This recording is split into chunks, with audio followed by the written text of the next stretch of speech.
И как раз я затронул тему матери, и я сказал, что мы вернемся к этой теме. Мне очень интересно, Хасан, что говорила тебе мама в период войны, когда ты занимался, делал операции? Что она тебе говорила? Ну,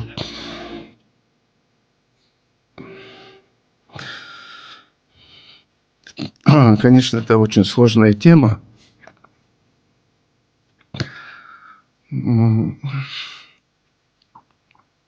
Когда ее сын в таких условиях, когда ее сын в любой момент может не вернуться домой, все-таки материнское сердце, Хасан, мы же понимаем с тобой, оно не как другие сердца. И вот мне интересно, как же повела себя мать сына героя, который помогал, лечил людей. Ну, она на самом деле со мной прошла 2 войны. Yaşlıyorsun, daha yetim boyusun.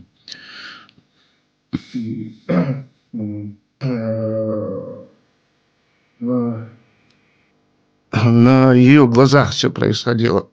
Она же не уехала, она осталась. Это очень трудно, конечно. Поэтому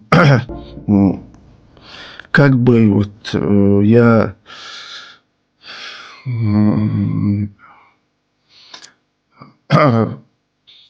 не уговаривал ее, вот. И она ни в какую она не уехала.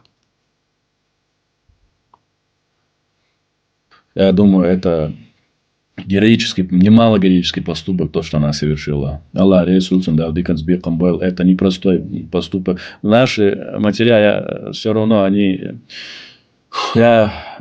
словами не передать, через что они прошли.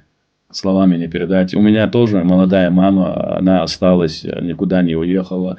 Она такие истории рассказывала, что когда зачистки шли, когда домой заходили, она стояла у окна, все, что под рукой, была готова умереть, драться за семью. Она очень много помогала.